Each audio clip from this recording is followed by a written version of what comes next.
La verdad no es relativa, no puede ser relativa. El concepto de algo relativo es el concepto de algo que le debe su ser a otra cosa en relación a la cual adquiere su ser. Por ejemplo, 3 manzanas pueden ser pocas manzanas, pero eso es relativo.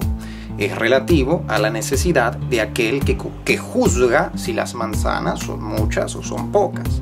O sea, si alguien necesita 50 manzanas, evidentemente, en relación a esa cantidad determinada que se necesita, bueno, las manzanas son pocas, pero ese ser pocos es relativo a algo que es absoluto, la necesidad absoluta y objetiva que tengo de 50 manzanas. Supongamos que esa necesidad de 50 manzanas sea a su vez también relativa a otra cosa. Digamos, por ejemplo, que yo necesito 50 manzanas solamente para pagarle al rey un tributo. Entonces digo que las 3 manzanas son pocas relativamente a las 50 que necesito, que no las necesito de manera absoluta, sino que las necesito relativamente a la deuda que tengo con el rey. Pero esa deuda con el rey tiene que ser absoluta, objetiva, si no, no puedo decir que yo relativamente debo 50 manzanas y que 3 son pocas. Y alguien podría decir, bueno, pero nada contradice que esta cadena de relatividades sea infinita y no haya un ancla de lo absoluto, de donde se sigue que la verdad podría ser relativa absolutamente. Pero esto no se sostiene porque si algo es relativo a otra cosa que también es relativa, que también es relativa, que también es relativa, que también es relativa, la cadena termina en la nada y no existe un primer eslabón según el cual sean pocas 3 manzanas. Por lo tanto, no hay ningún fundamento concreto por el cual lo relativo sea lo que es, porque el concepto de ser relativo depende de la preexistencia de algo absoluto para ser relativo. Esto se entiende más fácil si lo decimos de este modo. Si yo tengo, vamos a usar ejemplos de lápices, ¿no? Tengo 3 lápices. Y digo que el primero es relativo al segundo y el segundo es relativo al tercero. Por carácter transitivo, el primero, que es relativo al segundo, que es relativo al tercero, es relativo al tercero. Entonces el primero es relativo al tercero. Y el primero le debe al tercero su existencia como la cosa que es, porque se la debe al segundo y el segundo al tercero, y así. Si el tercero no existiera, entonces el primero sería relativo al segundo y el segundo sería relativo a la nada. Pero la nada no puede ser fundamento de algo. Más todavía, si yo digo que toda verdad es relativa, o sea que todo es relativo, ¿no? Ya estoy postulando eso como una verdad absoluta. O sea, suponiendo que esta fuera la verdad absoluta que yo postulé y que reza que todo es relativo, si esta verdad no es absoluta, la que reza que todo es relativo, entonces me contradigo, porque si no es en virtud de ser absoluto, no puede ser cierto que todo es relativo. Pero si fuera en virtud de que es absoluto, que es cierto que todo es relativo, entonces ya no es cierto que todo es relativo porque esa verdad es absoluta, de donde se sigue que la absolutez sigue siendo fundamento y condición de lo relativo.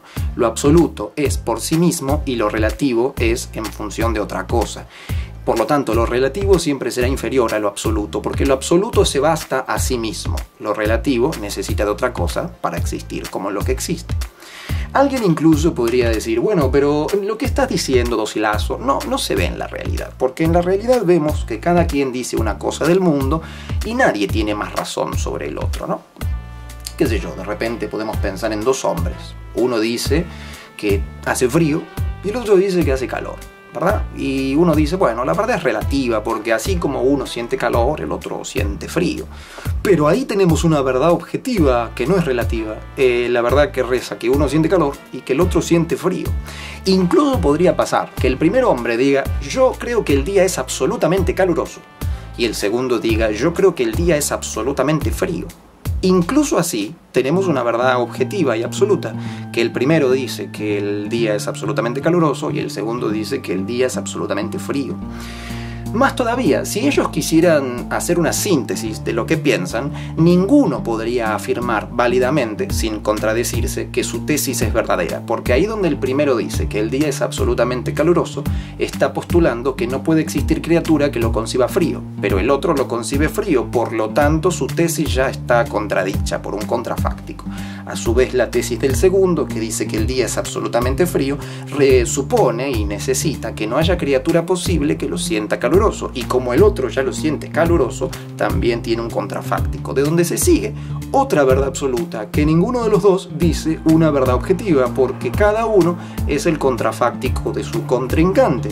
Pero en todo momento se ve que hay una verdad absoluta, porque la verdad absoluta es condición de las cosas.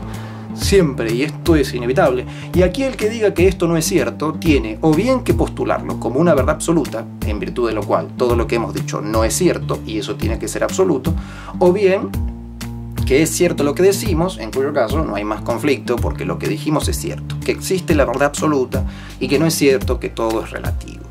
Y estos son algunos argumentos así, por tirar, por calentar.